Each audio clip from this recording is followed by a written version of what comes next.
But I want to play this clip of Dan, his explanation on kind of that wide receiver 3-4 spot and why Khalif Raymond, even though he is their third best wide receiver, like,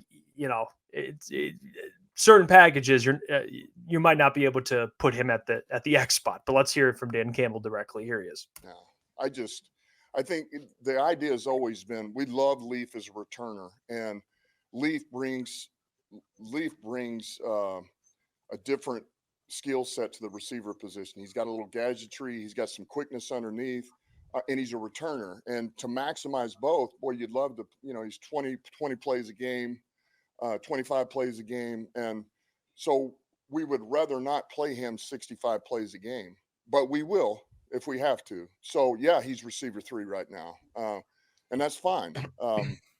But that's why it would be nice to have somebody step up, because that just helps the room, and I think it makes everybody a little more potent. That's all. But yes, we trust Leaf very much. He is. Yeah, and I think to his point, like, they love Leaf. Dude's reliable. Hey, Khalif makes plays. Can't deny he makes plays. He's just not, at least especially at this point, and not that he's old, but body shape too. He's not a big receiver. He's kind of like Dan said, or you can return the football. He's reliable. You could get him involved in like trick plays, and he can make plays with the football. Yeah. But he's not someone that you're going to heavily rely on, like as like he said, 60 plays unless they absolutely have to. So that's why, like, to what we were saying earlier, they really want DPJ or Darius Fountain to work out. I just think at this point, I don't know. They're gonna have to have someone's gonna have to have a big game on Saturday for confidence to be built. Well, maybe Hendon Hooker playing the whole game will actually be able to showcase some of the wide receivers too. But yeah, I agree. Go on, Boo. I was gonna say, Dan mentioned, someone asked Dan, they're like, are you guys comfortable with just moving? Like, if you guys need to put on the field, obviously with no X wide receiver, but you can just throw on there Amon-Ra, J-Mo, and Khalif. Like, how comfortable are you with? And he was like, we'll find a way to work with those 3. Like, we can do it. Like, those guys are all expandable. Like, they could do whatever. So, like, I don't think they're in a situation, like Dan said there, like, they're not in a situation to where it's, we just have to keep guys. I think they do have a little flexibility to where it's like, hey, if guy like Isaiah Williams has been literally the only one to where, like, in preseason games, you're like, oh, that's a dude. Like, Caden Davis had the touchdown. I just don't know if there's a guy like consistently going into the 3rd week to where if he performs, you're like, yeah. Unless DPJ goes out there and has like 8 catches for a touchdown and like 80 yards or 90 yards, and he just like finally shows up. I just like, do you guys really trust? Even if DPJ has a couple catches, like I'll ask you guys, like, do you guys trust DPJ right now? Because you guys, like, you know what I mean? Like, would you trust him back to where you guys were a month or 2 ago if he has just a couple catches this week and shows a little bit? I mean, not like, excuse me, not a couple catches, but like if he goes out there and makes some solid plays, ends 5-6 catches, yeah, I think I would, because like I just said, I think we might be writing him off a little too early. Like, there's still some time for him to work out. Obviously, like you said, we were kind of all lackadaisical thinking he's just going to win this spot right away. But I don't think I'm writing him off too early. I still think he can bounce back. And if he has a good game and shows some things, I would feel at least better. Yeah, I'm with you. I'm with you, Mike. I'm with you. Because it's not like I've lost completely. I've lost every ounce of faith. I just think to say, Jeff, do you feel as confident now as you did? No, but I'm not out on DPJ. It's not like the dude just forgot how to play football. I don't think he's acclimated himself correctly. Like, I thought he'd be way further along.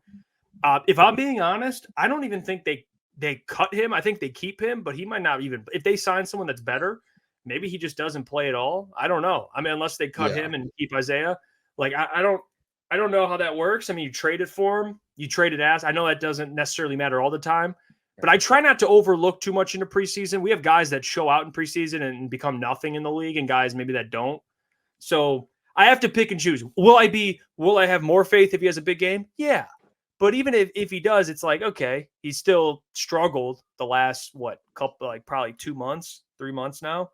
Yeah. So I'm just going to let it kind of play out. I still think, he's going to go out there. Maybe he's a wide receiver 5, whatever it is. But yeah, I'm not completely out on DPJ, but I'm lower than I originally was. I'll say that. That's where I'm at now. That's fair. Like, I think he's still better than Darius Fountain. Like, I'm sorry. as a player. I think he is. Like, if both got cut, who would be picked up sooner? Therese Fountain. No, he would not. I would probably say DPJ, but I still think it's close. I don't think it's like very far fetched. I mean, some team could easily see what Fountain did. You know, he's still very young, so there's this. They're hand in hand. There's better wide receivers who are going to get cut out there than DPJ has performed. It's not even just the preseason games. It's just like training camp in general. Like, he hasn't showed up. We've been to multiple training camps, and how many times can you say you were like, oh, DPJ? Like, not once. Like, I've never once in 4 practices that we went to saw DPJ play and was like, what? Like, okay, they're like, not once. Like, the only time I've seen DPJ plays is over social media and the Lions posting it. That's it. Like, today they posted it. He made 2 catches in practice today. Like, that's the only time I've seen DPJ plays. And like, we've been there multiple times. We've seen 2 preseason games now, and he just like, he's made a couple catches, but like big plays, no, like, hasn't given you much. And maybe they look at him. I don't know. I just feel like this whole situation with the wide receiver room, I feel like that. I said it yesterday. It's like the only thing on this Lions team I feel like I just cannot get a grasp on, and I have no clue. Like, Dan, like, usually Dan's honest, and he was honest today, and he was like, we're looking for people. Like, Brad's on the phones. Like, and when he says that, that means like he just doesn't like what's going on. And like, yeah, Isaiah Williams, I said on Saturday, as soon as the game was over, Isaiah Williams is a lock.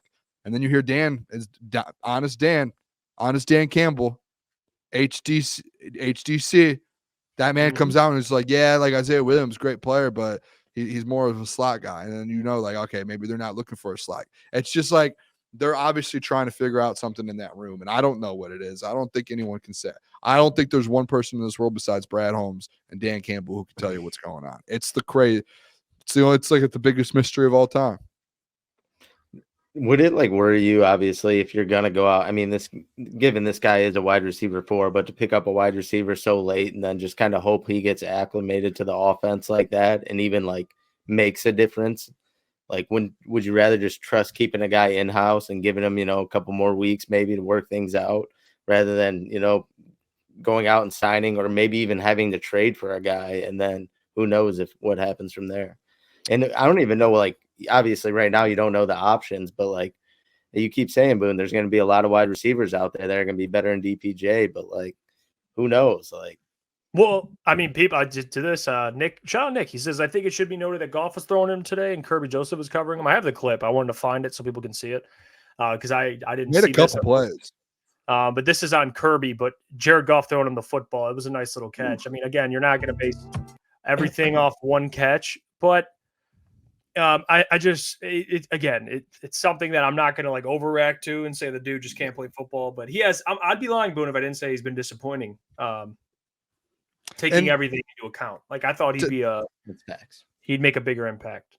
To answer your question too, Gentry, with that, like I wouldn't be like nervous. Like if they were to pick someone up, I think it would be because the guy has been performing at camp and the guy has been performing in preseason games. Like you look at the Texans room's not even just Robert Woods, but I think Noah Brown there. Like they do have a couple of guys that like you're like, yeah, they've been performing in the practice. They've been good. It's just that you just can't keep all of these guys. And I think there's a couple rooms around the NFL who's going to run into situations like that. Like there are a few guys. If you can snag one of those guys to where you know you had like, hey, you could talk to a coach. He's like, hey, he's been performing. We just didn't have space for him. Like we wish we could have kept him and we couldn't. It would be like us like letting go of one of these edges, Ukwu or I'm not going to say James Houston. People will kill me for that. Or a Goudet or like one of these guys who have just been going off all camp. And you're in a different building and you're like, hey, we need an edge, just a depth edge. And you'd probably be like, all right, I'm going to go look at a guy like that. So like, I wouldn't be disappointed. I think it would just be, if they did it, I think I would have more faith in that to be honest, because that means they saw something and whoever that they picked up, that means he actually performed in the offseason. Like he actually did something. He was productive this offseason other than the guys right now. Yeah, I mean, I think the biggest team I go to when I think of potential cuts is the Texans because of how many wide receivers they have. I mean, you have Robert Woods, John Mechie III, who played at Alabama. He was a pretty good player. I think they'll keep him, but Noah Brown's there, but I think he stays. But yeah, Robert Woods is like probably the easiest one to name. I'm sure there's going to be a ton of other guys that are surprise cuts. Hey, the Houston Texans, they got Jake Bobo. Jake Bobo. Bring Jake Bobo to Detroit. Bring him home. Bring him home. The Jake Bobo, the notorious Jake Bobo. Because the Seahawks wide receiver room, they got. I don't know if Jake Bobo will get cut though. No, he won't. He won't. Honestly, I don't think there's any chance. Hey, they got Laviska Shenault, Jake Bobo. Realistically, though, boys, Tyler Lockett won't be on that team for the full season. That's a name to watch at the trade deadline. Who did I say 2 months ago? I said Tyler Lockett. Yeah, give me Tyler Lockett all day. And what do the Lions need? Just another outside guy. Deep threat. Tyler Lockett is one of the best deep threats in the entire NFL. That dude will go get a 70-yarder. It's one of the more ridiculous things that I've ever seen for a guy like him in his career. Doesn't get hurt either. Wouldn't cause any locker room issues. I almost want to guarantee today. I almost want to just put a Booner Path stamp that there's going to be a new wide receiver in this room within the next 2 weeks. Like I almost want to do it. There's no way there's not. Just do it. Yeah. I mean, there's no way there's not. That's not like a hot take. I like that. Give us a couple names, Boone. Give us some substance behind the take. So you got to name 3 players. No, I want to do this. Can we pull up this tweet that I put in here? Yeah. Do that for you, Jeff. Can you pull it up? I put a tweet in there, and I was just shout out Nate. He had put up a tweet and it had a bunch of different options for wide receivers. I've heard a lot of different names. I need to start writing some down now. I might end up with a list. I might end up with a list of 40 guys, but there are a handful of guys, whether it's guys who are going to be on the trade block, guys who are going to be cut. Boone, you can only pick 2 people out of this list. Two people. This is a Booner guarantee. You can't pick the whole damn list. You gotta pick 2 people. All right. First one. This is easy. We could say Alec. We could say Alec Pierce. Alec Pierce for sure. Gotta give him a like. But if we're talking about just live like Treylon Burks, I love this list. I think this is a realistic list, to be honest. I'm just gonna be honest with you. Like the Houston ones, one of those guys in that Houston room, Noah Brown, Robert Woods, John Mechie, one of those guys has to get cut, I think. Yeah. I don't think you can keep all 6 or 7 of these guys in that room. No. So you're going to have an option. And I tell you what, all 3 of those guys are better than DPJ. Yeah. Underrated storyline that could be out of this if Cleveland moves off Cedric Tillman, who was Cedric Tillman's quarterback in college. Hendon Hooker. So you look at that. That'd be chemistry there. He's kind of a guy that I thought had a lot of intangibles that dealt with injuries. Your guy, Matt Collins. But I honestly, and it'd be a Brad Holmes move of all, but Tim Patrick. Like Tim Patrick is a very consistent wide receiver. He just had back-to-back years of tearing his ACL, and he caught a touchdown in the preseason game. But he's exactly. He probably not what he was. But when he was healthy, he is exactly what Josh Reynolds was. Guy that could block and catch touchdowns. I heard one earlier today. Shout out to Heavy. Shout out Spenny. He brought up Zach Pascal over. He's in Arizona. I love Zach Pascal. He's gritty, and I think he might be a potential. From the sounds of it, I think he might be a potential cut candidate because they have Marvin Harrison, Michael Wilson, Greg Dortch, Zay Jones, Chris Moore, and I think then there's Zach Pascal after that. Michael Wilson too. So there's a chance, but Zach Pascal has had a solid career. Let me see. I want to see what he did last year because last year I don't know what he did, but he hasn't done much the last 2 seasons. But he's always been like a 600-yard guy. Like he's he's a capable. Even when he was on the Colts, man, like with Matt Ryan, like he was just steady. Like especially 600 yards plus a year. That's about right. I just think there's going to be an opportunity to move on from DPJ, and it's like, hey, if he doesn't show anything within the next 6 days. Let's move on. You don't have enough time to sit here and hope a kid works out. Not a kid. I apologize. A guy works out. Yeah. Like you don't have that time. You're a contending Super Bowl team. You need to have a roster ready to go now. And if he's just not ready, he's just not ready. It's the same thing with me in the edge room. Like people are, they're like, Booner, you're a hater. No, I'm passionate, and this is why the Booner Path is where the Booner Path is. That's why I went to the NFC Championship game. It's because I'm going to tell you how it is, and we're going to be honest with each other. This is a trust circle, trust tree. I'm kind of intrigued with the Mac Hollins experience. Yeah. So Booner, you didn't even pick your 2 people. You got to give us your Mac Hollins fan. You are Boone. Boone is steady with the Mac Hollins support. I don't know if I could pick just 2 people from this list because I'm a big Matt Collins fan. I loved Cedric Wilson at Tennessee. Alec Pierce is an absolute dog over in Indy. Treylon Burks over with Will Levis. I was the biggest Treylon Burks guy the year he got drafted. I was saying he was the next big thing. Darius Slayton, maybe not as much. And then all these Houston guys, I've been talking about them for a month. I'm just ready to maybe just get something new in this room. Like, give us something new, please. Dan, I hope you're listening. So we're not getting those 2 people, are we, Boone? I don't know. It's too tough. But Boone, I think he said one Alec Pierce.